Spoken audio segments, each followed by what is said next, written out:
Hi everyone,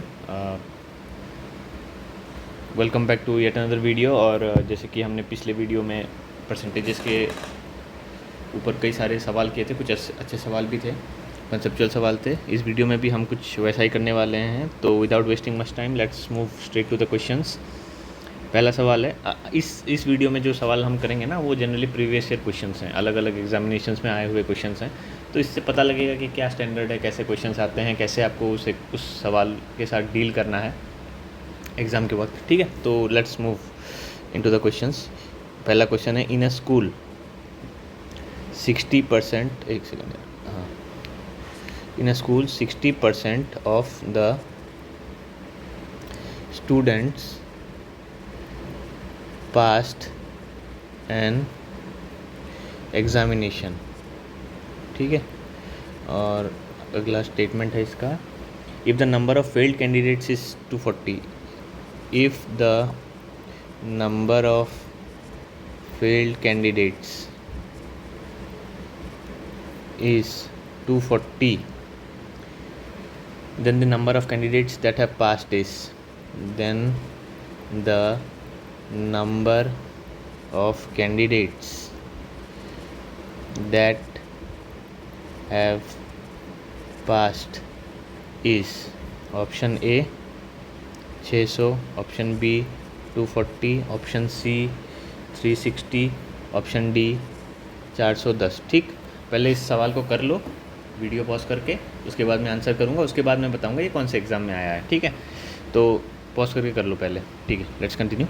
तो यहाँ पे सवाल, पहले एक बार लाइन को ध्यान से पढ़ो। In a school 60% of the total students passed an examination. ठीक है, if the number of failed candidates is 240, then the number of candidates that have passed is. ठीक, तो सबसे पहले क्या मानना है, मान लो टोटल नंबर ऑफ स्टूडेंट्स हैं मेरे x। अब ये क्या बोला, 60% of the students have passed an examination. तो पास जितनों ने किया है वो है 60%। 60% ऑफ क्या, x, मतलब 0.6x ने पास किया है। तो बच्चे क्या हो गए, फेल हो गए।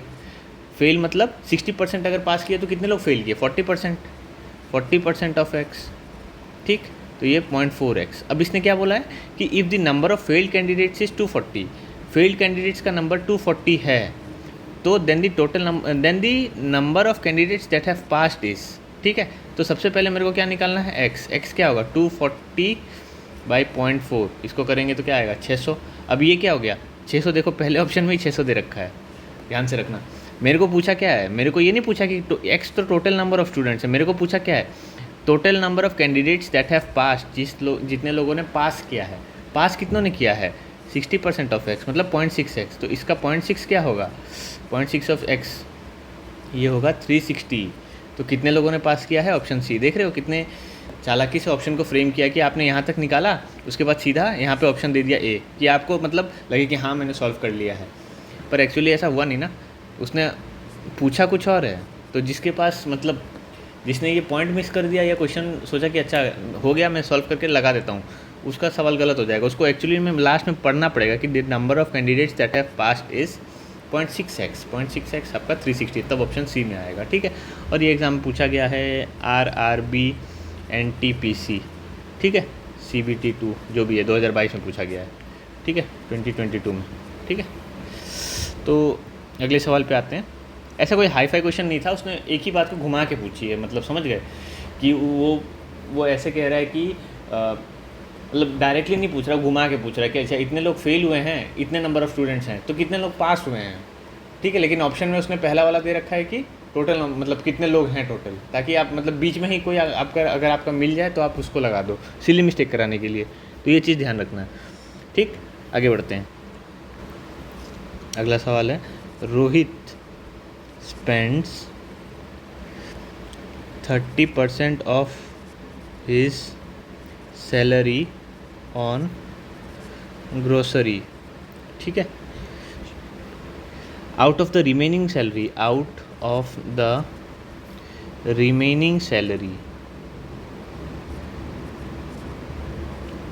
salary he pays 20% for rent, spends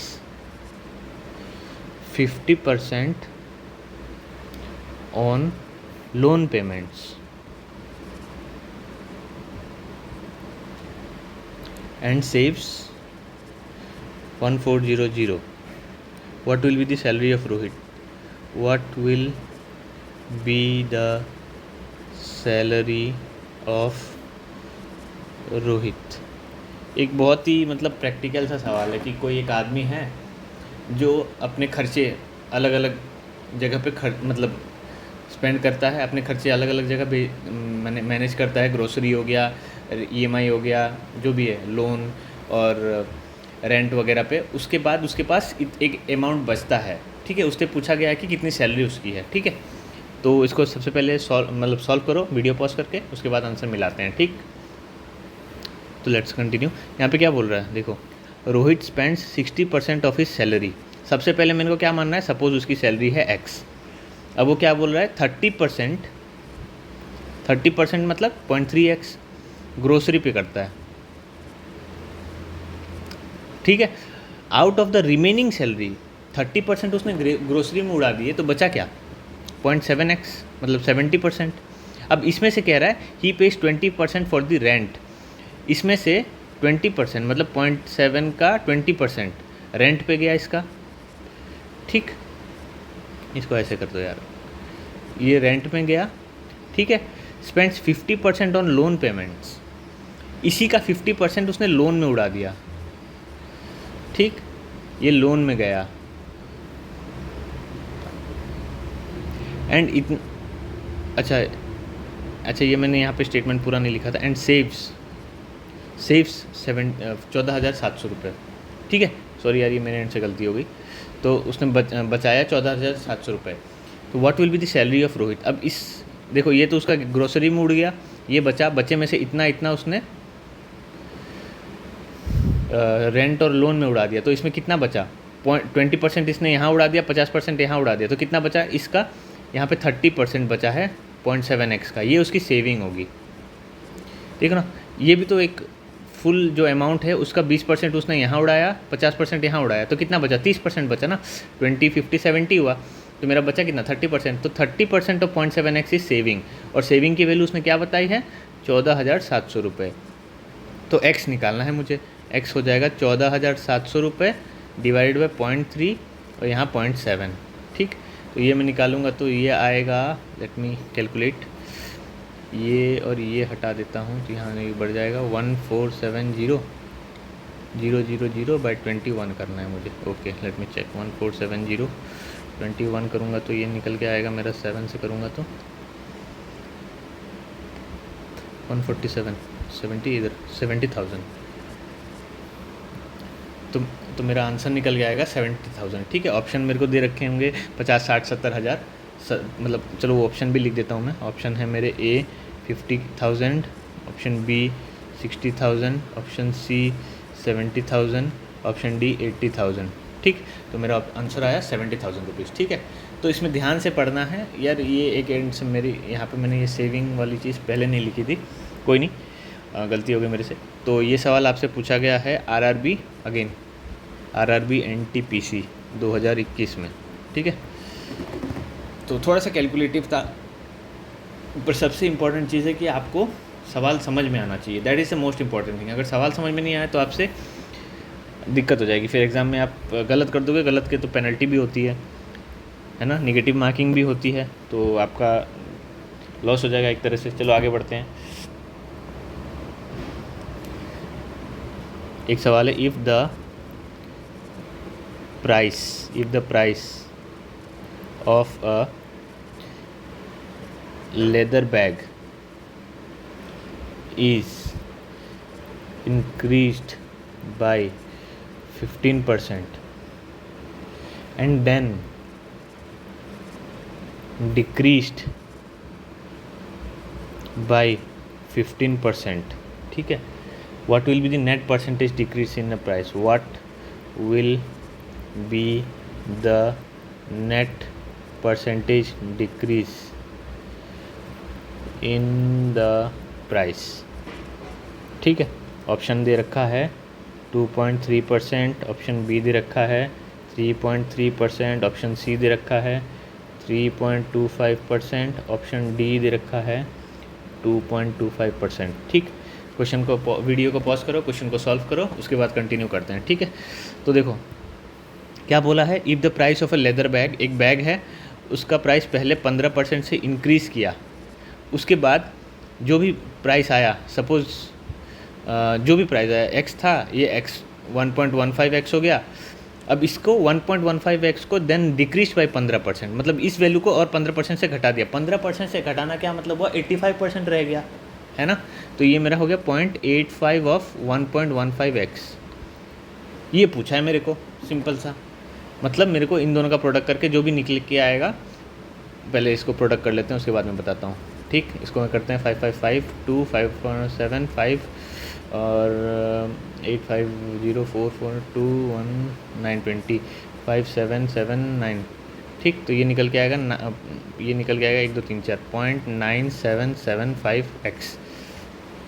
ठीक, तो देखो इनिशियल था मेरा x, अब रह गया प्राइस 0.9775x, मतलब मेरा जो नेट डिक्रीज है वो क्या हुआ, x मतलब क्या है 1 इंटू एक्स है ना, तो इसका मैं माइनस करूँगा तो ये 1 माइनस 0.9775, ये मैं करूँगा तो ये निकल के आएगा आई थिंक 2.25, आई गेस सही कर रहा हूँ, हाँ 2.25% में लूँगा ना, तो 2.25%, मतलब मेरा आंसर है डी।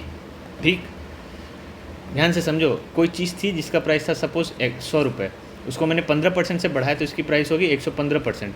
अब इसका मैंने 15% घटा दिया, इसका नहीं इसका, तो ये 0.85 इंटू 1.115 करेंगे तो ये 97.75 रुपीज़ हो जाएगा। अब नेट जो है वो कितना घटा, यहाँ से कितना घटा, 100 रुपये था, 97.75 रह गया, तो कितना घटा 2.25 रुपीज़, और 2.25 रुपीज़ को मैं परसेंटेज में कन्वर्ट करूँगा तो वो निकल के आएगा 2.25%। ठीक है, हाँ ये सवाल आपसे पूछा गया था, कहाँ गया यार, हाँ CMAT, पता नहीं कौन सा एग्ज़ाम है, वहाँ से पूछा गया था CMAT 2022 में। ठीक है, चलो एक और सवाल आगे करते हैं। ये देखो अच्छा सवाल है, 5 kg of metal A and 20 kg of metal B are mixed to form an alloy. The percentage of metal A in the alloy is, the percentage of metal A in the alloy is, option A 20%, option B 25%, option C 40% और option D none. ठीक है, video को pause करो, solve करो, उसके बाद answer मैं करता हूँ। ठीक, लेट्स मूव। क्या बोल रहा है, 5 kg एक मेटल का, मेटल ए ये है 5 kg लिया हमने, फाइन, और 20 kg मेटल बी 20 kg। ठीक, are mix to form an alloy, इन दोनों को मिलाया, see the percentage of metal A in the alloy is. Alloy क्या होता है, देखो दो मेटल्स को जब मिला के एक नया मेटल बनता है ना तो उसको एलॉय बोलते हैं। मार्केट में बहुत सारे मेटल्स इसी तरह से बने हुए हैं, जैसे आप एक तरह से ये भी देखते हो ना कि 24 कैरेट गोल्ड आपने सुना होगा, पर जो आपके घर पे पहने जाते हैं, आपकी मम्मी वाइफ कोई भी अगर पहन रहा है उस गोल्ड को, तो वो 24 कैरेट नहीं होता, उसमें कुछ तरह के ना दूसरे मेटल्स भी मिलाए होते हैं, तो वो एक तरह से एलॉय पहना है, 100% प्योर गोल्ड नहीं है वो। क्योंकि अगर आप गोल्ड ज्वेलरी बनाओगे ना, तो अगर आपको जो अलग अलग शेप का जो गोल्ड होता है, अलग अलग डिज़ाइन का जो गोल्ड होता है, वो प्योर 24 कैरेट में बनता ही नहीं है, उसमें थोड़ा सा आपको इम्प्योरिटी मिलानी ही पड़ेगी। इम्प्योरिटी मतलब दूसरे तरह का कोई मेटल मिलाना पड़ेगा, तभी जाके वो उस तरह का शेप लेगा। ठीक है, तो वो एक तरह से एलॉय हो गया, 100% प्योर गोल्ड नहीं है। ठीक है, उसी तरह यहाँ पे उसी का एक एप्लीकेशन है, उसी का एक सवाल, उसी तरह से एक सवाल दिया है कि 5 kg एक मेटल है और 20 kg एक मेटल है, तो उसने दोनों को मिला के एक नया मेटल बनाया। देखो 5 kg मैंने इधर से मिलाया, 20 kg मैंने इधर से मिलाया, तो मेरा टोटल कितना हुआ 25 kg, है ना। अब बोला the percentage of metal A in the alloy, ये मेटल ए, इसमें ए और बी दोनों है ना, ए 5 kg है, ये 20 kg है, तो ए कितने परसेंटेज है 5 बाई टोटल कितना 25 इंटू 100, ये 20% आएगा। ठीक, तो आंसर आपका ए है। ठीक, तो ये थे कुछ सवाल यार आज के लिए। अच्छे क्वेश्चन थे, कुछ कुछ तो काफ़ी अच्छे सवाल थे, है ना। थोड़ा सा दिमाग को टीज करते हैं, दिमाग को थोड़ा सा मतलब सोचने पे जोर डालते हैं, और ये आपको करना ही पड़ेगा अगर आपको एग्ज़ाम निकालना है तो। कुछ दिन होके फोकस करके ये आपको करना ही पड़ेगा। चलो आगे बढ़ते हैं, एक और सवाल कर लेते हैं आज के लिए, आखिरी सवाल। देखो, the present population of the village is 6200। ठीक है। If the number of males, if the number of males increases by 12% and the number of females increases by 16%, then the population will become, then the population will become 7072. What is the present population of females in the village? What is the present population of the females in the village?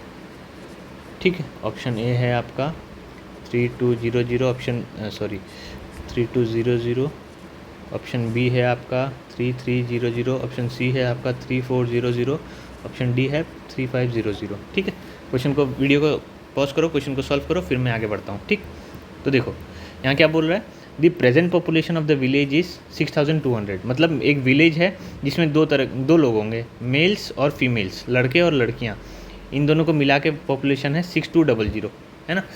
If the number of males increases by 12%, अगर मैंने mails की संख्या 12% बढ़ा दी तो क्या होगा, 1.12 m हो जाएगा, और number of females increases by 16%, मतलब फीमेल हो जाएगा plus 1.16% of females, then the population will become 7072. What is the present population of females in the village? मुझे एफ़ की वैल्यू निकालनी है। तो मेरे पास दो इक्वेशन है, देखो दो इक्वेशन ये रहे, ठीक है, इन दोनों को हटा देता हूँ, ये भी हटा देता हूँ। हाँ, ये मेरा पहला इक्वेशन, ये मेरा दूसरा इक्वेशन, मुझे निकालना है एफ़ की वैल्यू। ठीक है, कैसे निकलेगा, देखो यहाँ से मैं एम को इस तरह से लिख सकता हूँ, एम इक्वल टू लिख सकता हूँ ना 6200 माइनस एफ़। मेरे को एक इक्वेशन सॉल्व करना है, तो यहाँ पे 1.12 एम की जगह मैं ये वाली वैल्यू को पुट कर सकता हूँ ना, 6200 minus F plus 1.16 F equal to 7072। यहाँ पे थोड़ा सा लेबर करना पड़ेगा, मेहनत करनी पड़ेगी, 112 इंटू 62 करना सकता हूँ, क्योंकि ये इसको खा जाएगा, है ना। और यहाँ पे मैं कर सकता हूँ 1.12 F plus 1.16 F equal to 7072। आगे करता हूँ तो ये निकल के आएगा 0.04 एफ़, एक सेकेंड, ये 0.04 एफ़ इक्वल टू 7072 माइनस ये 112 इंटू 62 करना है, तो ये आ जाएगा 224, और ये आ जाएगा 6944 करूँगा तो 7072 माइनस 6944, ये मैं करूँगा तो ये आ जाएगा 82, नहीं यार ये क्या गलती की मैंने, 72 माइनस 44 28 आएगा, 72 और इधर 56, ये आ जाएगा 128, है ना, 56 और इधर 72, 128, यस। तो ये हाँ, तो 0.04 एफ़ इक्वल टू 128, तो एफ़ की वैल्यू क्या हो जाएगी, इसको हटाओ पहले, एफ़ की वैल्यू हो जाएगी 128 बाई 0.04, यहाँ से यहाँ आ जाओ, एफ़ की वैल्यू है 128 बाई 0.04, तो ये करोगे तो 0.04 करोगे तो ये निकल के आएगा 3200। ठीक, तो ऑप्शन मेरा आंसर मेरा होगा ऑप्शन ए।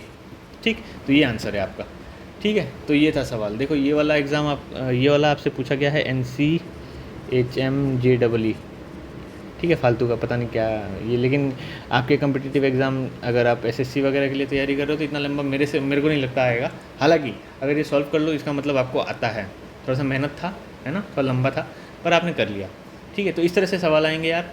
आई होप आपको आज मैंने कुछ क्वालिटी क्वेश्चंस कराए हैं, और अगले वीडियो में हम और भी इस तरह के क्वेश्चंस देखेंगे। और thank you so much for your time. मिलते हैं आपसे अगले वीडियो में। Thank you so much.